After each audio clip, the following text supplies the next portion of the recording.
Hi friends, welcome to my channel. నేను మీ హేమ. మీరు ముందుగా నా ఛానల్ చూస్తున్నట్టయితే, ఫస్ట్ టైం అయినట్టయితే నా ఛానల్ని అయితే సబ్స్క్రైబ్ చేసుకోండి. నేను మీ అందరికీ వర్క్ నేర్పిస్తానని చెప్పాను కదా. చాలామంది అడుగుతూ ఉన్నారు, మేడం మీరు అసలు ఏం వర్క్ నేర్పిస్తారు అని చెప్పేసి. టై అండ్ డై అంటే, టై అంటే కట్టడం అండి, డై అంటే డై చేయటం. వైట్ క్లాత్ తీసుకొచ్చేసి మనం డిజైన్స్ ప్రిపేర్ చేసి దాన్ని డై చేస్తాం అనమాట. అంటే కలర్ చేస్తాం, డిజైన్స్ తోటి మనం కలర్ చేస్తామన్నమాట. దీన్ని టై అండ్ డై డిజైన్స్ అంటారండి. ఇవి ఎలా చేయాలి, అసలు డిజైన్ ఎలా కట్టాలి, కలర్స్ ఎలా కలపాలి, డైయింగ్ ఎలా చేయాలి, దీన్ని టై అండ్ డై వర్క్ నేర్చుకోవటం అని అంటారండి. ఇలా కానీ మీరు కూడా వర్క్ నేర్చుకోవాలి అనుకుంటే నేను పైన ఇచ్చిన నెంబర్కి కాల్ చేయండి. ఒకవేళ నేను కాల్ లిఫ్ట్ చేయకపోతే వాట్సాప్లో మెసేజ్ చేయండి.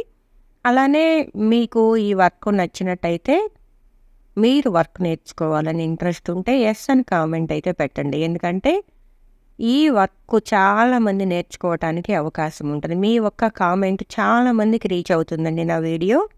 కాబట్టి మీ కామెంట్ వలన చాలామందికి రీచ్ అయ్యి చాలామంది నా వర్క్ నేర్చుకునే అవకాశం ఉంటుంది. కాబట్టి ఎస్ అని కామెంట్ పెట్టండి. ఎస్ అనే కాదు, మీ ఇష్టం, ఏదో ఒక కామెంట్, బాగుందనో నచ్చిందనో మీరు నేర్చుకోవాలనుకుంటున్నారనో ఏదో ఒక కామెంట్ అయితే పెట్టండి. ప్రెజెంట్ అయితే నా దగ్గరికి తెనాలి నుంచి మాధవి అనే స్టూడెంట్ వచ్చారండి వర్క్ నేర్చుకోవటం కోసం. తను డబల్ టెంపుల్ డిజైన్ చేస్తానంది. కాబట్టి తనకి డబల్ టెంపుల్ ఎలా డిజైన్ చేయాలో, ఎలా టై చేయాలనేది నీట్గా చూపించాను. అలానే తర్వాత దీన్ని ఎలా టై చేయాలి, కవర్లో పెట్టి ఎలా టై చేయాలి చూడండి. మనం డిజైన్ ప్రిపేర్ చేసిన తర్వాత మనం దీన్ని 2 కలర్స్లో ప్రిపేర్ చేస్తున్నప్పుడు ఒకవైపు వైట్ క్లాత్ని కవర్లో కట్టేసేయాలన్నమాట. కవర్లో కట్టేటప్పుడు చూడండి, అదిగో చెప్పి దీని ఈ థ్రెడ్ ఉంటుందండి. నేను కూడా సరే, ఈ థ్రెడ్ అనేది మోటార్ పైకి వెళ్ళి ఐరు లోపల ఉండేటటువంటి ట్యూబ్, పాడైపోయినటువంటి ట్యూబ్స్ ఉంటాయి అన్నమాట. ఆ ట్యూబ్ తీసుకొచ్చి మనం ఇలా సన్నగా కట్ చేస్తాం. దాంతో కానీ మనం దీన్ని కట్టుకుంటే మనకి వాటర్ అనేది లోపలికి వెళ్ళకుండా నీట్గా కూడా డై అవుతుంది. నేర్చుకోవాలి. లోపలంతా వైట్ క్లాత్ ఉంటుందండి. వైట్ క్లాత్కి మన కలర్ అంటుకోకుండా ఉండాలి అంటే మనం ఇలా నీట్గా డిజైన్ చేసుకోవాల్సి ఉంటుంది. ఇలా కానీ మనం ప్రిపేర్ చేసుకుంటే మనం డై చేసేటప్పుడు కలర్ వాటర్ అనేది లోపలికి వెళ్ళకుండా నీట్గా డైయింగ్ అవుతుంది అనమాట. చూడండి, ఇప్పుడు మనం కలర్స్ ప్రిపేర్ చేస్తున్నాము. నాకు కొంచెం హెల్త్ అప్సెట్ అయిందండి, కాబట్టి నేను కొంచెం చెప్పటానికి ఇబ్బందిగా కూడా ఉంది. అయినా కూడా నేను ట్రై చేస్తున్నాను. చూడండి, ఇది నెఫ్తాల్ కలరు, రెడ్ కలర్ మనం కలుపుతున్నాం అనమాట. ASTR నెఫ్తాల్. ఇది 2 స్పూన్స్ 3 స్పూన్స్ ఒక శారీకి 2 స్పూన్స్ 3 స్పూన్స్ తీసుకున్నాను. అలానే బేస్ రెడ్ TR బేస్ తీసుకుంటున్నానండి నేను. రెడ్ TR బేస్ కూడా 2 or 3 స్పూన్స్ తీసుకోండి, మీకు ఒక శారీకి సరిపోతుంది. ముందుగా ఇందులో చల్లటి నీళ్ళు పోసి బాగా కలుపుకోవాలి. నెఫ్తాల్ అయితే మనం హాట్ వాటర్లో కలుపుతామండి. హాట్ వాటర్లో కలుపుకొని పక్కకు పెట్టేసుకున్నాము. ఇది వచ్చేసి బేస్ అనమాట. Base red TR. ఇది రెడ్ TR కూడా 2 or 3 స్పూన్స్ తీసుకొని మనం నీట్గా కలుపుకుంటున్నాం. చూడండి, ముందుగా ఆలం కూడా తీసుకుంటున్నాను. మనం ఎంతైతే క్వాంటిటీ తీసుకున్నామో అంత క్వాంటిటీ ఆలం కూడా తీసుకోవాలి. సేమ్ క్వాంటిటీ ఆలం కూడా తీసుకొని బాగా కలుపుకోవాల్సి ఉంటుంది. చూడండి, ఇది బాగా కరిగిన తర్వాత కొంచెం నీళ్లు పోసి బాగా కలపాలి. ఆలం అనేది ఒక్కొక్కసారి కొంచెం కొంచెం గడ్డల్లాగా ఉంటుందండి. దాన్ని బాగా కలుపుకోండి. ఆలం అనేది మనకు మెయిన్ ఇంపార్టెంట్ అన్నమాట. ఆలం లేకపోతే కలర్ అనేది మనకు రాదు. చూడండి ఆలం బాగా కరిగిన తర్వాత ఇప్పుడు సోడియం నైట్రేట్ 1 స్పూన్‌కి సగం స్పూన్ మాత్రమే తీసుకోవాలి. మనం 2 స్పూన్స్ బేస్ తీసుకున్నాం కాబట్టి 1 స్పూను సోడియం నైట్రేట్ తీసుకున్నాం అన్నమాట. ఏదైనా సరే మనం వాడిన తర్వాత కలర్స్ ఏదైనా సరే మళ్ళీ అలా బిర్రుగా కట్టి పక్కకు పెట్టేసుకుంటే కెమికల్ అనేది కలర్స్ అనేవి పాడైపోకుండా ఉంటాయండి. అలానే యాసిడ్ కూడా 1 స్పూన్‌కి 1 స్పూన్ తీసుకోవాలండి మనం. 2 స్పూన్స్ కలర్ తీసుకున్నాం కాబట్టి 2 స్పూన్స్ యాసిడ్ కూడా వాడుతున్నాను.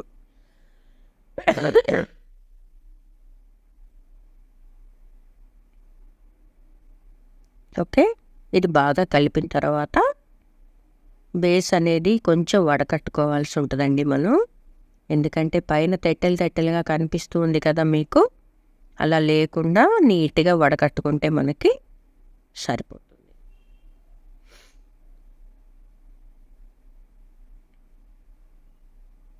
చూడండి వైట్ క్లాతే మనం ఒక చిన్న పీస్ తీసుకొని నీట్గా వడకట్టుకోవాల్సి ఉంటుంది. ఏదైనా సరే నేను పెట్టిన వీడియో స్కిప్ చేయకుండా చూడండి, మీకు నీట్గా అర్థమవుతుంది వర్క్ ఎలా చేయాలి అనేది. మీరు వర్క్ నేర్చుకోవాలి అనుకున్నా కూడా నా వీడియో చూస్తే మీకు నీట్గా అర్థమయ్యే విధంగా ఉంటుందన్నమాట. చూడండి బేస్ అనేది వడకట్టేసాము. ఇప్పుడు మనం 2 టబ్బుల్లో వాటర్ తీసుకున్నామండి. మినిమం ఒక 15 లీటర్స్ కానీ 10 లీటర్స్ కానీ, అంటే మన చీర బరువుకి తగ్గట్టు, మన చీర 1 కిలో ఉంటే ఒక 10 కిలోలన్నా వాటర్ తీసుకోవాల్సి ఉంటుంది అనమాట. చూడండి ఒక దాంట్లో బేస్ తీసుకున్నాను, ఒక దాంట్లో నెఫ్తాల్ తీసుకున్నాను. ముందు నెఫ్తాల్లో డై చేసుకోవాల్సి ఉంటుంది, తర్వాత బేస్లో డై చేసుకోవాలి ఏదైనా సరే. ముందుగా నేను డై చేసి చూపిస్తానండి. ఎవరికైనా సరే ఎలా డై చేయాలి అనేది వాళ్ళు నీట్గా నేర్చుకోవాలంటే ముందు నేను కూడా డై చేసి చూపించాలి. చూడండి వాటర్లో మనం డై చేసేటప్పుడు ఓపెన్ చేస్తూ డై చేయాలి. శారీకి మనకి చూడటానికి అంతా కూడా మనకి కలర్ అనేది అంటుకున్నట్టే అనిపిస్తుందండి, కానీ ఒక్కొక్కసారి అంటుకోకపోవచ్చు. కాబట్టి నీట్గా ఇలా ఓపెన్ చేస్తూ డై చేసుకోండి.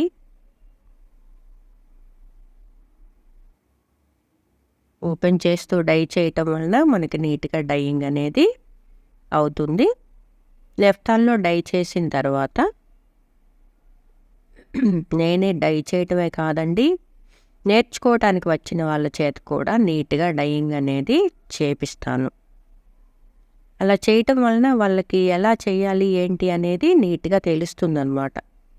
చూడండి ఆ కవర్ కట్టిన దగ్గర కూడా నీట్గా ఓపెన్ చేస్తూ డై చేయాలి, ఎందుకంటే అక్కడ వైట్ అనేది ఆగిపోకూడదు. చూడండి ఇప్పుడు బేస్లో డై చేస్తున్నాం మనం. రెడ్ కలర్ అనేది వచ్చేసింది మనకి నీట్గా.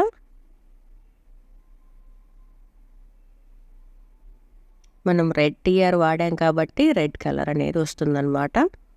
ఏదైనా స్కిప్ చేయకుండా చూడండి నీట్గా మీకు, ఎందుకంటే మధ్య మధ్యలో నేను చెప్పేవి చాలా ముఖ్యమైనవి ఉండి ఉంటాయి. చూడండి ఇప్పుడు మనం డై చేయగానే వెంటనే నార్మల్ వాటర్లో పెట్టుకొని చూడండి ఎలా నేనైతే నార్మల్ వాటర్లో పెట్టి ఎలా జాడించామో అలా జాడించుకుంటే మీ కలర్ అనేది ఇక్కడే మొత్తం పోయి కస్టమర్ దగ్గరికి వెళ్ళిన తర్వాత ఇంకా కలర్ పోతుంది అన్న రిమార్క్ మనకు రాకుండా ఉంటుందన్నమాట.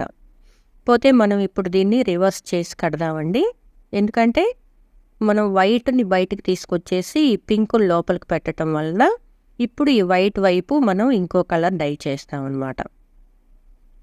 అలా డై చేసేటప్పుడు ఈ పింక్ అనేది కొంచెం బయటకు పెట్టి కట్టుకోండి, ఎందుకంటే ఈ పింక్ దగ్గర మనకి డై అయి ఉండదన్నమాట. ఎందుకంటే అక్కడ మనకి కవర్ అనేది టై చేసాం కాబట్టి అక్కడ కొంచెం డైయింగ్ అనేది ఆగిపోతుంది మనకి వైట్ కలర్లో. కాబట్టి మనం కొంచెం కానీ ఇలా బయటకు పెట్టి కట్టుకోవటం వలన మనకి ఇప్పుడు చేసే డైయింగ్ నీట్గా డైయింగ్ అయిపోయి ఆ వైట్ లైన్ అనేది లేకుండా ఉంటుంది నీట్గా. ఇప్పుడు మనం బ్రౌన్ ఆర్ట్ చేస్తున్నామండి. బ్రౌన్ 2G తను బిస్కెట్ కలర్ కావాలి నాకు అని అడిగిందనమాట. కాబట్టి నేను బ్రౌన్ 2G చేపిస్తున్నాను. ఇది వ్యాట్ కలరు హాట్ వాటర్లో చేయాలి. హాట్ వాటర్లో కలుపుకోవాలి, హాట్ వాటర్లో చేయాలి. చూడండి 2 స్పూన్స్కి 4 స్పూన్స్ కాస్టిక్ సోడా తీసుకుంటున్నాం మనము. అలానే 4 స్పూన్స్ హైడ్రోస్ కూడా యాడ్ చేసుకోవాలి. మనకి కలర్ కలిపేటప్పుడు చూస్తే అది మెరూన్ కలర్లో కనపడుతుందండి. కానీ మనం డై చేసిన తర్వాత మనకి వేరే కలర్ కనిపిస్తుంది. అప్పుడే మనకి కలర్ మనం పర్ఫెక్ట్గా కలుపుకున్నట్టు అర్థం అన్నమాట. చూడండి అలానే కాస్టిక్, హైడ్రోసు కొంచెం కొంచెం ఈ హాట్ వాటర్లో వేసుకోవాల్సి ఉంటుంది అన్నమాట. ఇప్పుడు మనం కలుపుకున్నటువంటి బ్రౌన్ 2G ఇది కూడా మనం హాట్ వాటర్లో యాడ్ చేస్తున్నాము. పక్కన ఒక టబ్బులో చల్లటి నీళ్లు కూడా పోసి పెట్టుకోండి. ఎందుకంటే మనం డై చేసేటప్పుడు హాట్ వాటర్లో డై చేస్తున్నాం కాబట్టి మనకి చేతులకి మనం ఎంత గ్లౌజెస్ వేసుకున్నా కూడా వేడి అనేది తగులుతూ ఉంటుంది. కాబట్టి మనం పక్కన ఉన్న టబ్బులో కూడా చల్లటి నీళ్ళు పోసి పెట్టుకోవటం వలన మనకు వేడి అనిపించినప్పుడు అందులో డిప్ చేసుకోవచ్చు నీట్గా. చూడండి ఇప్పుడు మనం బ్రౌన్లో మనం డిప్ చేస్తున్నాము. రెడ్కి బ్రౌన్ కలర్ మనం కాంబినేషన్ ఇస్తున్నాం. చాలా అందంగా వచ్చిందండి.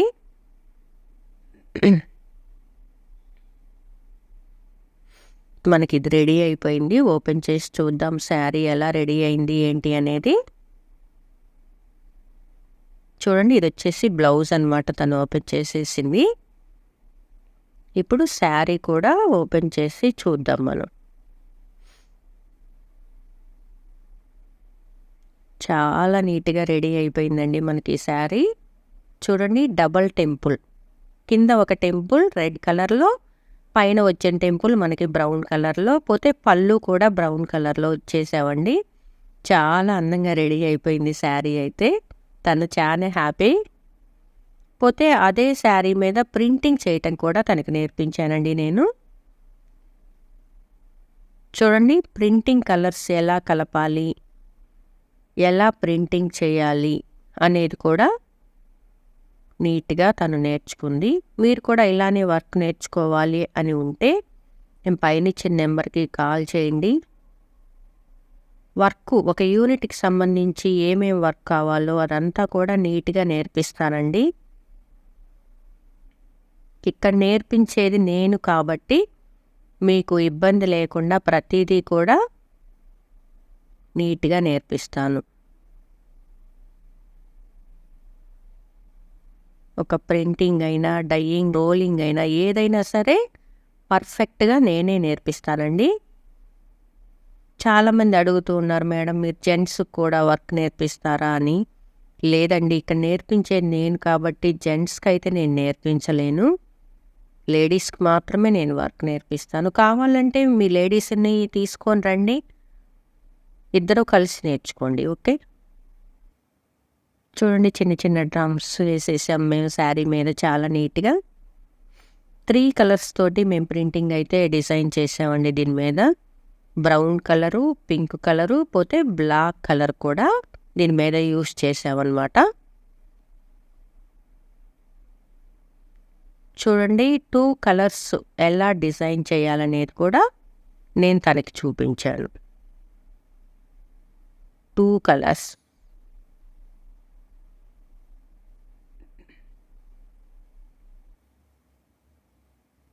ఒక కలర్ దానిపైన ఇంకో కలర్ ఎలా చేయాలి అనేది కూడా నేర్చుకోవాల్సి ఉంటుంది ప్రతి ఒక్కరూ కూడా.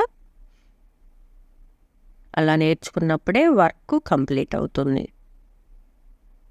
చూడండి ఇప్పుడు బ్లాక్ కలర్ తోటి మనం బోర్డర్ అనేది ఫినిషింగ్ టచ్ ఇస్తున్నాము. చాలా నీట్గా చేసిందండి తను కూడా వర్క్. ఇంట్రెస్ట్ అనేది ఉంటే ఏదైనా సరే ఈజీగా చేసేయచ్చండి. మనం చేసే పనిలో ఏదైనా సరే ఇంట్రెస్ట్ అనేది ఉండాలి. చూడండి మనకి ఇక్కడ బోర్డర్ కొంచెం అటు ఇటుగా అనిపించినా కూడా మనం ఈ ప్రింటింగ్ తోటి దాన్ని కవర్ చేసేసామన్నమాట. శారీ మొత్తం ఫినిష్ అయిపోయింది. మా శారీ ఎలా ఉందో చూసి చెప్పండి. అలానే తనకి రోలింగ్ కూడా నేర్పించానండి. ముందుగా గంజి పెట్టేసాం శారీస్ మొత్తానికి. గంజి పెట్టిన తర్వాత పూర్తిగా ఆరిన శారీస్ అండి ఇవి. ఆరిపోయిన తర్వాత మనం లైట్‌గా ఇలా వాటర్ స్ప్రే చేసుకోవాలి. వాటర్ స్ప్రే చేసిన తర్వాత 4 వైపులా తిప్పుకుంటూ స్ప్రే అనేది మనం చేసుకోవాల్సి ఉంటుంది శారీ మీద. స్ప్రే చేసిన తర్వాత ఒక టబ్‌లో ఈజీగా దాన్ని మడత పెట్టేసుకోవాలి. ఈ స్ప్రే చేయటం కూడా అంచులు బాగా తడిచేటట్టు చేసుకోండి. మధ్యలో లైట్‌గా ఉన్నా పర్వాలేదు. చూడండి ఇప్పుడు రోలింగ్ ఎలా చేయాలో కూడా నేను తనకి చూపిస్తున్నాను. రోలింగ్ చేయటం కూడా నేర్చుకోవాలండి. మనం తయారు చేసిన ప్రతి శారీ మనం రోలింగ్ చేసుకోవాల్సి ఉంటుంది కాబట్టి రోలింగ్ చేయటం కూడా నేర్చుకోవాలి. ఓకే. చూడండి ఇది బెనారస్ క్రేప్ శారీస్ అన్నమాట. ముందుగా శారీని మనం ఒక కర్రకి చుట్టి అలా పొడవుగా పట్టుకోవాల్సి ఉంటుంది శారీని. రోలింగ్ చేయటానికి 3 మనుషులు అవసరం అవుతారండి మనకి. చూడండి శారీని అలా పొడవుగా పట్టుకున్న తర్వాత ఒకవైపు మనం పెట్టుకున్నటువంటి ఈ కర్రకి ఇక్కడ సీలలు అనేవి ఉంటాయండి. ఈ సీలలకి ముందుగా మనం చీరని ఫిక్స్ చేస్తామన్నమాట. చీరని మనం ఇలా ఫిక్స్ చేసిన తర్వాత రౌండ్‌గా మనం శారీని చుట్టుకోవాల్సి ఉంటుంది.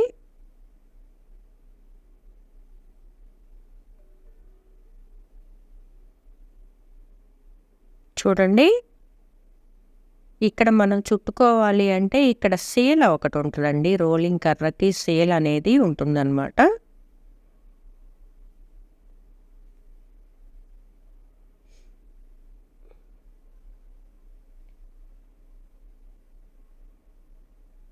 నేను చేయటమే కాదండి, తన చేత కూడా రోలింగ్ అనేది ఎలా చేయాలనేది చేసి చూపించాను. కర్ర పట్టుకునేటప్పుడు కానీ ఒకవైపు ఎలా పట్టుకోవాలి, తర్వాత నేను కూర్చున్న వైపు కూడా పట్టుకొని ఈ సీల్ అనేది ఎలా తిప్పాలి అనేది కూడా నేను తనకి నేర్పించానన్నమాట.